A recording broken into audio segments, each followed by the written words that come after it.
Hello guys, कैसे हैं आप लोग? आई आप लोग सब बढ़िया होंगे। तो अब डिस्कस करने जा रहे हैं हम सेरेब्रो स्पाइनल फ्लूइड के बारे में। जितना हमारे बायोकेमिस्ट्री के पर्सपेक्टिव से इंपॉर्टेंट होगा ठीक है, अदरवाइज आप सेकंड ईयर में आओगे, आप पढ़ोगे माइक्रो के अंदर सीएसएफ एग्जामिनेशन बहुत अच्छे से पढ़ोगे, मेनिंजाइटिस पूरा डिटेल में पढ़ोगे, वहाँ जाके आप बहुत कुछ उसका एनालिसिस करना सीखोगे और हम पे नॉलेज प्रॉपर होगी। ठीक है जी।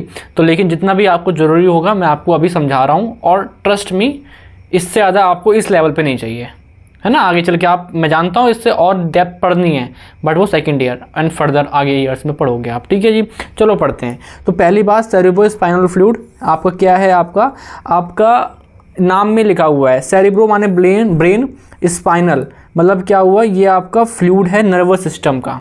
आपका जो सेंट्रल नर्वस सिस्टम है जिसमें ब्रेन आता है, जिसमें आपका स्पाइनल कॉर्ड आती है, तो उन दोनों को जो प्रोटेक्ट कर रहा है। मान लो कोई कंप्रेस आया, एक होता है ना कंप्रेस, कोई भी प्रेशर लगा तो हमारा जो ब्रेन जो बहुत डेलिकेट ऑर्गन में से एक है, तो उसे कौन बचा रहा है? एक तो स्कल बचा रहा है ना, बट आपका फ्लूइड होगा तो जो प्रेशर को एब्जॉर्ब करने वाली बात रही तो वो भी वो कर सकता है सेरेब्रो स्पाइनल फ्लूइड। और क्या करता है सेरेब्रो स्पाइनल फ्लूइड? मान लो ब्लड में कोई चीज़ है और ब्रेन में जानी है, तो किसके थ्रू जाएगी वो? आपकी सेरेब्रो स्पाइनल फ्लूइड, है ना।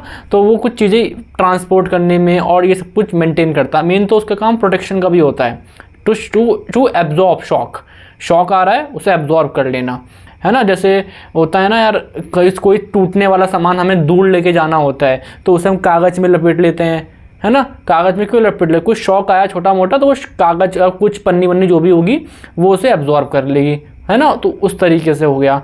अगर आप पूरा डायग्राम देखो, एक बार डायग्राम देखो, ये सीएसएफ, तो हमारे पास 3 लेयर होती हैं गाइज। आपके पास जो क्या होती हैं, मेनिंजेस होती हैं, वो 3 होती हैं, है ना। अगर आप बोलो क्या नाम है बाहर से, DAP डुआमीटर, एरेक्नोइड एंड पियामीटर, सबसे अंदर पियामीड। अब एनाटॉमी में देखा होगा तो जो अंदर की 2 मेनिंजेस हैं उनके बीच के स्पेस को बोलते हैं सब एरेक्नोनिक स्पेस, सब एरेक्नोनिक स्पेस। ठीक है जी। किसके बीच के बीच में? 3 मेनिंजेस होती हैं, 3। कौन कौन सी? डुआमीटर, आपका एरेक्नोइड, DAP डैप, हाँ एरेक्नोइड एंड पियामीटर। जो अंदर वाली 2 हैं उनके बीच में क्या है? सब एरेक्नोइड स्पेस, यहाँ पे होता है सीएसएफ। बाकी वेंट्रिकल्स वगैरह में होता है, फिर आपका स्पाइनल कॉर्ड में जाता है, तो ये पूरा इसका होता है। वो हमें एनाटॉमी देखनी नहीं है कि कहाँ बनता है, आपका क्या होता है, बस ठीक है, ये समझ हमको आ रहा है अब। ठीक है, अब मैंने क्या बोला, होता क्या है एक्चुअली? सीएसएफ फ्लूइड है। एक्चुअली जो प्लाज्मा है ना उसका अल्ट्रा फिल्ट्रेशन हुआ है। प्लाज्मा को और फिल्टर मतलब कैपिलरी के थ्रू इतनी फाइन तरीके से और फिल्टर कर दिया गया है। प्लाज्मा ही एक्चुअली प्लाज्मा ही है, मतलब इतना फिल्टर करा गया कि नॉर्मली यहाँ पे कोई बैक्टीरिया वगैरह ना आ सके, इस तरीके से इतना अल्ट्रा फिल्ट्रेशन करा गया है। क्योंकि ब्रेन में यार, ब्रेन को बचाना है ना, हमारी प्रायोरिटी में आता है ब्रेन। ठीक है। अब मैंने क्या बोला, in the choroid plexuses of the ventricles of the brain. तो ये कोराइड प्लेक्सेस एक जगह है जहाँ पे बहुत फाइन कैपिलरीज हैं, वहाँ पे फिल्टर होता है, अल्ट्रा फिल्ट्रेशन। बट एक एनाटॉमी वाला पार्ट है, मैं अभी स्किप कर रहा हूँ, है ना। बट इतना ही ज़रूरी था। अब जो अगर मैं पूरा वॉल्यूम नापूंगा तो करीब 100 से 200 ml निकलेगा, और दिन भर में कितना बनता है? 600 ml बनता है। इसका मतलब क्या हुआ कि, इसका मतलब ये हुआ हमारे पास टोटल कितना है? 200 मान लिया, मान लो 150 मान लिया, है ना, 150 ml एवरेज 150 मान लिया, और बन कितना रहा है? 600 बन रहा है। इसका मतलब सीएसएफ एक दिन में 4 बार फिल्टर हो जाता है, एक दिन में 4 बार, जभी तो 600 कंपनसेट हो पाएगा। ऑब्वियस सी बात है ना, जब 600 दिन भर में बन रहा है और रह रहा है 150, इसका मतलब फिल्टर साथ साथ कितनी बार हो रहा है दिन भर में? 4 बार हो रहा है। ठीक है, 4 बार हो रहा है, एक दिन में 4 बार फिल्टर हो रहा है आपका सीएसएफ। ठीक है। और क्या फिल्टर हो रहा है? अल्ट्रा फिल्ट्रेशन ऑफ प्लाज्मा ही है, ब्लड ही है एक्चुअली में, अल्ट्रा फिल्ट्रेशन। ठीक है। अब मैंने क्या बोला आपसे, आपको मुझे कोई सिम्टम्स आ रहे हैं किसी बच्चे में, है ना, मेनिंजाइटिस वगैरह मैं सस्पेक्ट कर रहा हूँ, उन सब केसेस में मैं क्या कर रहा हूँ आपसे यहाँ पे कलेक्शन कर रहा हूँ सीएसएफ का। कोई इंजरी हुई, कुछ हुआ, मुझे देखना है यार कि ब्लीडिंग वगैरह नहीं हुई, कुछ भी चीज़ करनी तो मुझे कलेक्शन करना पड़ेगा सीएसएफ।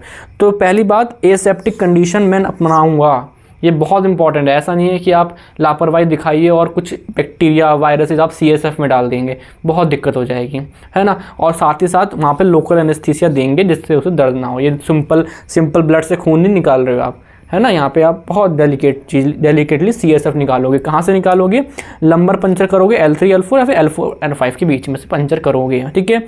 10 से 15 ml आप ब्लड मतलब सीएसएफ कलेक्ट कर लोगे और इसको आप लेबोरेटरी भेज दोगे, एग्जामिन करो भैया कैसा है। लेकिन एग्जामिन करने से पहले हमें पता तो होना चाहिए नॉर्मल कैसा होता है। बिना भाई नॉर्मल कैसा होता है, फिर उससे कितना डेविएशन है, एंड देन उसका हम रीज़न देने की ट्राई करेंगे, ठीक है जी, चलो समझते हैं। तो पहले हम देखते हैं अपीयरेंस। तो मैंने 10 से 15 ml जो लिया, और आप देख पा रहे हो, इमेज देख लो बस हल्की सी इस तरीके से, है ना, यहाँ पे नीडल से लिया, ठीक है, ज़्यादा कुछ नहीं है, चलिए हटा दो।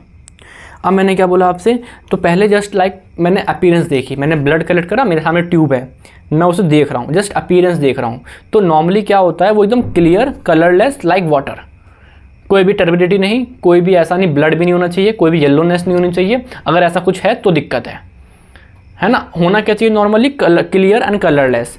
प्लाज्मा में वाटर वाटर होता है, अल्ट्रा फिल्ट्रेशन ऑफ प्लाज्मा है, ये तो पानी ही पानी होगा, ठीक है। प्रेशर आपको कहीं ना कहीं इतना देखने मिलेगा।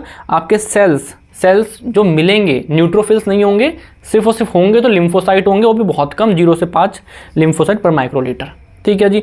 प्रोटीन का कुछ अमाउंट होगा, ग्लूकोज का कुछ अमाउंट होगा। ग्लूकोज डिपेंड करता है आपका ब्लड ग्लूकोज पे। अगर ब्लड ग्लूकोज मैंने बोला कि 90 है, जो ब्लड ग्लूकोज है मेरी बॉडी में 90 बोला, तो उसका 2/3 मेरा CSF में होगा, निकालो 60, तो 60 कितना होगा मेरा CSF में होगा, तो 2/3 होता है। तो ऐसा देखा गया है कि जिनको अनकंट्रोल डायबिटीज़ मेलाइटिस होती है तो उनका CSF में ग्लूकोज ज़्यादा होता है, तो उसका रीज़न यही निकल के आता है, ठीक है। क्या बोला मैंने, 2/3 ऑफ ब्लड ग्लूकोज कहाँ मिलेगा आपको, CSF मिलेगा। तो रेंज मैंने ये बता दी हल्की सी। आप पे जो क्लोराइड है वो भी इसकी वैल्यू ये रही, तो ये नॉर्मल वैल्यू है। इससे कुछ भी डेविएशन होता है देन हम उसका रीज़न ढूंढेंगे, ठीक है, उसका रीज़न ढूंढेंगे। तो यही तो होती है बायोकेमिस्ट्री। अब चलो, अब मैंने क्या करा, फिजिकल एक पेशेंट आया, मैंने उसका CSF लिया और मुझे वो क्लियरली, मतलब वो नहीं दिखा, एकदम कलरलेस नहीं दिखा मुझे, वो कुछ येलो दिख रहा है, कभी रेड दिख रहा है, कभी टर्बिड दिख रहा है। येलो है इसका मतलब कहीं ना कहीं क्या बोलोगे आप, ये देखो ज़ैंथोक्रोमिक, ऐसा येलो दिख रहा है ना। इसका मतलब यहाँ पे आप बोल सकते हो कि जॉन्डिस का हो सकता है, या फिर कुछ और, लाइक ओल्ड हेमोरेज हुआ हो पहले कभी ब्लड वगैरह, है ना, सब एराकोनाइडिक हेमोरेज हुआ हो, ठीक है। तो यहाँ पे क्या हुआ आपका, सिंपल बोलो, येलो है तो जॉन्डिस, अभी के लिए जॉन्डिस, ठीक है। अगर रेड है इसका मतलब वहाँ पे कुछ ना कुछ हेमोरेज हुआ होगा, ब्लड आया होगा, है ना, बिकॉज ऑफ RBC आया है वहाँ पे। रेड क्यों दिख रहा है, बिकॉज ऑफ RBC यहाँ पे है। और अगर आपको टर्बिड दिख रहा है तो इसका मतलब इन्फेक्शन है वहाँ पे, CSF ब्रेन में इन्फेक्शन है, बैक्टीरियल है, कुछ है। टर्बिड दिख रहा है तो इसका मतलब WBC है वहाँ पे। तो आप एग्जामिनेशन करने के समय ही कुछ ना कुछ इंटरप्रेट कर पा रहे हो कि पेशेंट नॉर्मल में जा रहा है या एबनॉर्मल में जा रहा है, कर पा रहे हैं ना हम लोग, ठीक है। आ जाओ, अब मैं ये जो टेबल है, ये टेबल है अल्ट्रा इंपॉर्टेंट। अभी मैं ट्राई करूँगा समझाने का, अदरवाइज माइक्रो में तो इसमें पढ़ाऊँगा। मेनिंजाइटिस एक अच्छा खासा टॉपिक होता है, सारे बैक्टीरिया जो करते हैं वो सब पढ़ाए जाते हैं, ठीक है जी।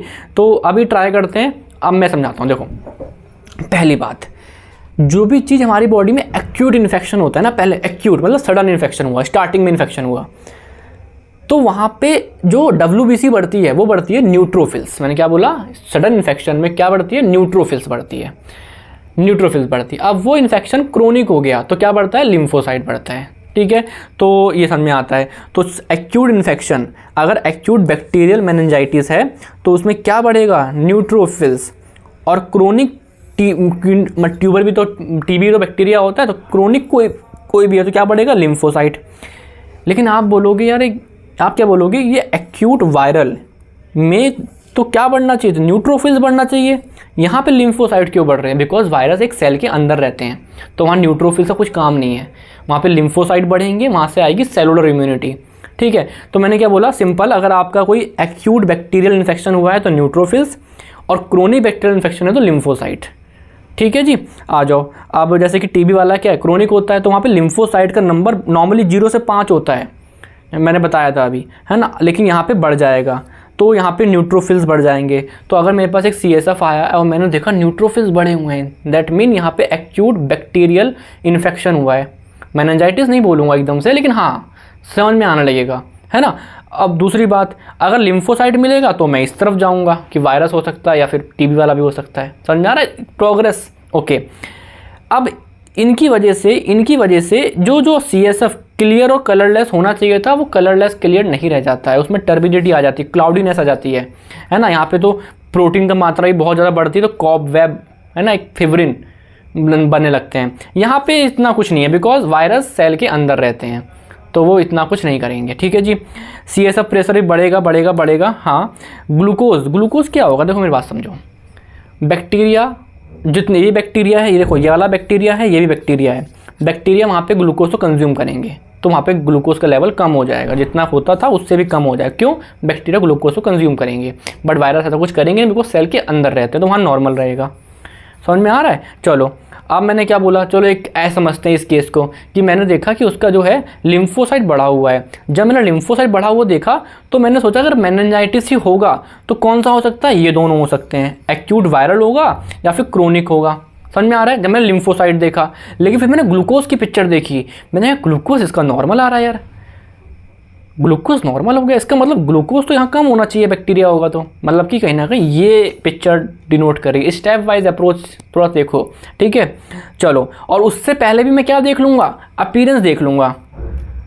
मैं श्योर अभी भी नहीं हूँगा, श्योर मैं बैक्टीरियोलॉजिकल फाइंडिंग से ही होऊंगा। मैं ग्राम स्टेनिंग करूँगा, मैं कुछ भी करूँगा, मैं कोई टेस्ट लगाऊंगा, उसमें जब सीरोलॉजी ऑफ कुछ भी पॉजिटिव आएगा, लैब डायग्नोसिस, तब मैं पॉजिटिव लिखूँगा। बट इंटरप्रेट तो कर सकते हैं, कुछ साइंस भी होते हैं। अगर मेनिंजाइटिस नहीं पढ़ा रहा आपको, है ना, कर्निक साइन होते हैं, ब्रुजिंग साइंस होते हैं, बहुत सारे साइंस होते हैं, मैं छोड़, 2 ही होते हैं वैसे तो, है ना।